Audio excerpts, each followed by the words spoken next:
Hello, everybody. Welcome to our toy room. We're here in California, Southern California, and this is the room that was chosen in this house to become the room of toys. So I'm Tony, as you know. This is Mr. Mysterious right here, my partner. Mysterioso. Anyway, so today I thought that it would be fun to go over the topic of what happens when a company is in the process of manufacturing certain toy lines and the company either goes under, therefore leaving the line not finished, or they cancel the line midway through production. So I'd like to start with, I was very excited. It was a couple of months ago, I bought a Gentle Giant Studio 12-inch size Snoodles, as you could see, from the Rebo Band from Star Wars Return of the Jedi. And she's very beautiful. And she's got size Snoodles moves, you know.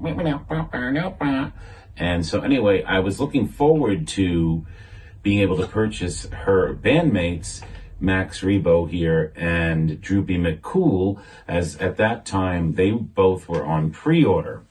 And I noticed the pre-order kept getting pushed back another month, the next month, another month, and then all of a sudden they disappeared. So I was wondering what had happened to the other two characters, meaning Max Rebo and once again Droopy McCool. And after doing some searching and reading on the internet, I came to find out that Gentle Giant Studios was owned by Diamond Select, and Diamond Select went out of business. Therefore, so did Gentle Giants Limited, which is a shame. So I read an article about a lot of collectors like myself had ordered her because she was past pre-order. You were able to get her, as I did, but they were not able to complete the set. So finding that out, I went on a search on eBay and I came across a seller page that was selling 3D printed blown up action figures of Star Wars characters that were made to resemble like what Gentle Giant Studios was doing already in 12-inch form, but have them with the same look as the original 3 3/4-inch Star Wars figures that were released in 1978. So I found on that seller's page one morning that Droopy McCool, I missed him. It was an ended auction, an ended listing. So I went back the next day and I found another one up for sale for only $39. So here's what I got. And this is a 3D printed Droopy McCool, the same size that the Gentle Giant Studio Droopy McCool would have been to go in scale with size Snoodles. So they were so happy to be reunited. You know, they're all happy. Yeah. And so anyway, I contacted that seller who I got Droopy McCool from, who's based in Arizona, near where we live. And I asked him if he had ever made or could make a Max Rebo, and he quickly responded, very nice gentleman, saying that every time he puts one up for sale, it immediately sells out, and then he was about to list another one. So I got him from the same guy. And these are 3D prints. However, they're articulated. You can move their legs, their arms, they move around, and they're not going to fall apart either. He does a really good job with his work. And as you can see, his keyboards, they kind of go down. You can press them down. And here's Max out of his instrument area. And he also can move around. His legs, his little elephant legs move around. His arms move around. He can say hi. Hey, man. You know, so I managed to get the three of these bandmates together thanks to this gentleman who does really good work with 3D printing and whom I actually just recently purchased the Diva from the Fifth Element from. He did a statue print of her for me that's 11 inches tall, which I'm looking forward to getting to be in the next video. So unfortunately, I thought this would be an interesting topic to go over because a lot of collectors are stuck with only size Snoodles. And because they're not aware of the seller on eBay most likely selling these other two characters where they could complete their set in the same scale. And hopefully those other collectors will find this person, or maybe me doing this video puts it out there and it helps other collectors like myself finish their set of the Rebo Band. So they're really cool. And like I said, they move around. They're not like your typical 3D printed things that, like, if you touch it, it falls apart. I have a box from Logans Run up on a shelf up here. You can see it. and he came with one part of his arm, just laying in the box, so I just super glued it. Because usually 3D printed figures are more fragile. So I wanted to share this set with you, and I hope you guys enjoyed this. So the next item that I'd like to discuss is, and again, it's the same theme, what happens when a toy company either goes out of business before completing a line, or they decide to drop the line because it's based off of a intellectual property, such as a television program like the Logans Run TV show that ran 14 episodes in 1977. As you all know, Mego had planned a toy line of Logan 5, Francis 6, Rem, who I have a custom of that I'll show you in a moment, and Jessica 6, I think her name was. No, it was Francis 7, Jessica 6, Logan 5. So I one day was scouting around on eBay, and I luckily found an original tunic that Mego would have put on the original Logan 5 figure, and I nabbed it.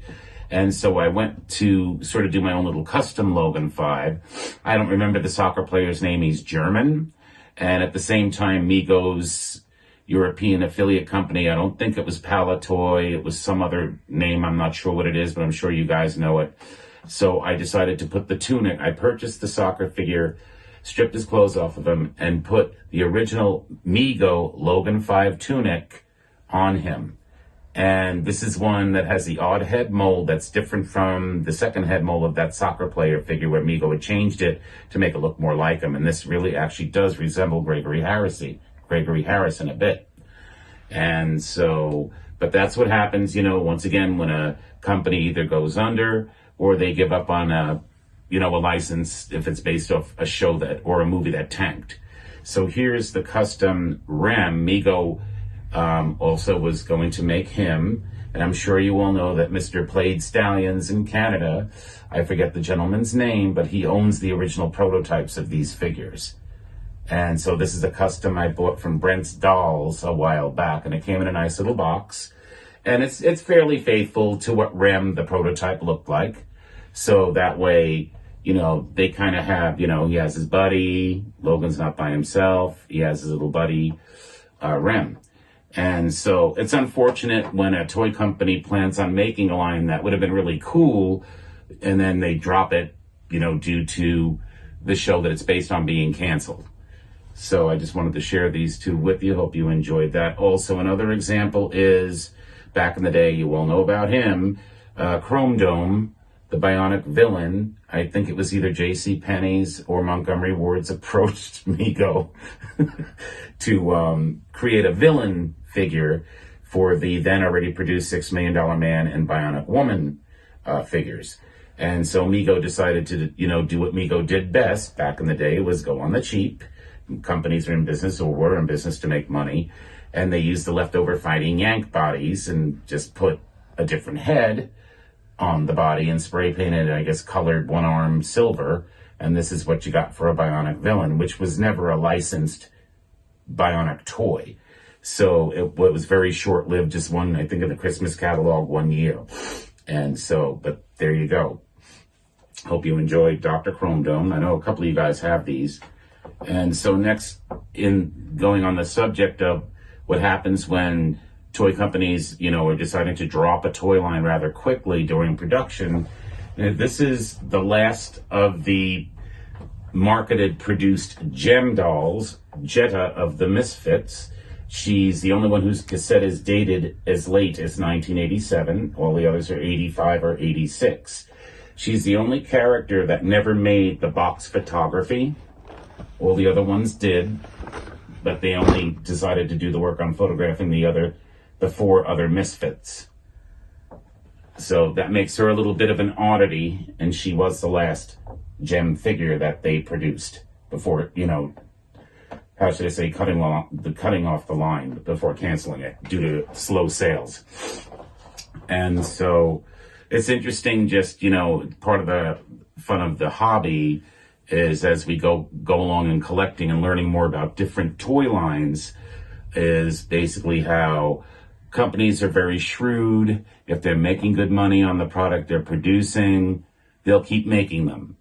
If they intended to keep a toy line going for, let's say, 3 years or 4 years, and during the second year a toy line just is not meeting their financial expectations, they'll just, cut their losses and stop production completely. So that's why that Gem character is not photographed. She's not on the back of the box in photograph form. And so otherwise, though, on a fun note, we were in a Dollar Tree around the holiday season of 2025.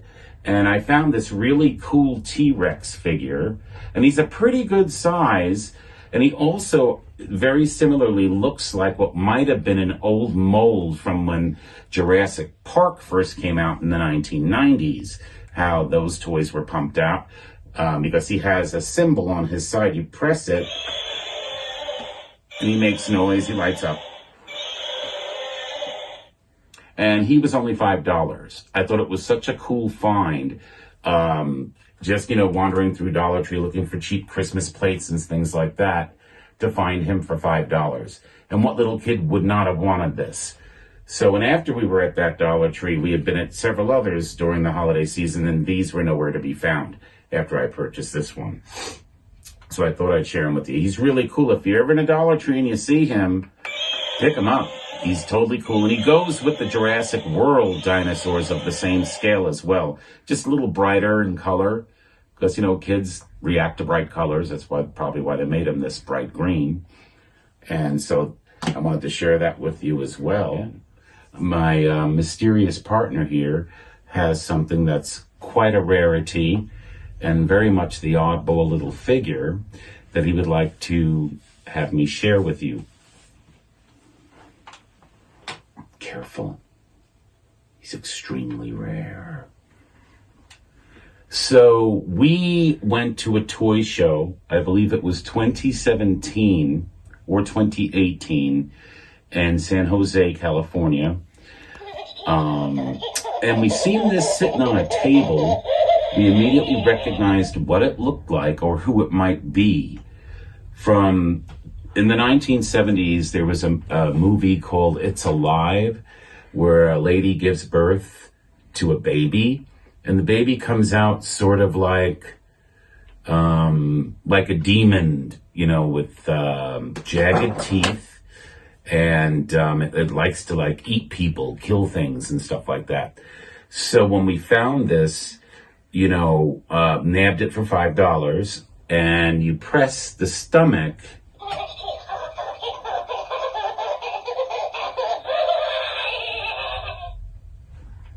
Here's an encore.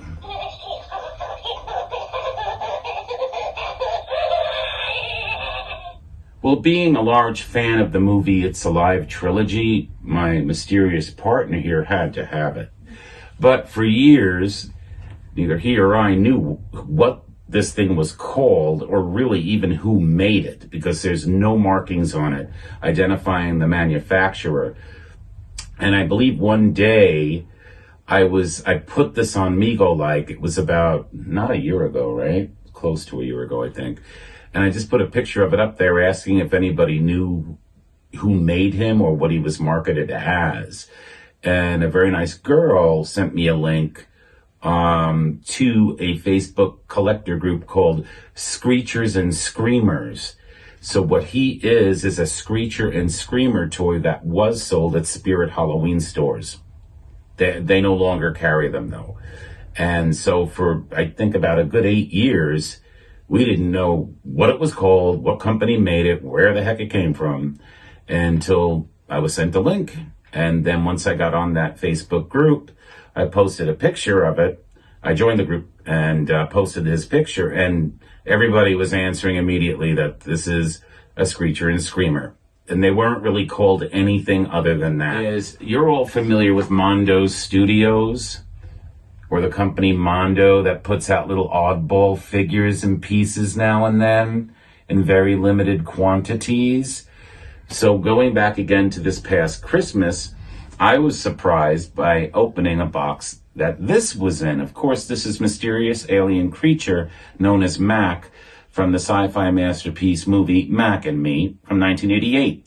It's a resin statue. I would assume it's fragile, but be very careful handling this thing. He stands six inches tall. And it made me cry when I opened the box, to be perfectly honest with you. And so, because anyone who knows me well enough knows that I love that movie, and that I've only been lucky to find one Mac figure in my life, because of course nobody ever produced them licensed because the movie tanked, which is, I'll show you him as well. He's right here behind me. I got this guy about a year ago from somebody off eBay who bought him it's an art gallery company located in Queens, New York. You know, I can't, off the top of my head, I don't remember the name of the company. But it was like you had to do a raffle to be able to buy one. And I've actually chatted with the maker of this particular Mac figure, who's recovering from being hit by a truck while jogging about 2 years ago.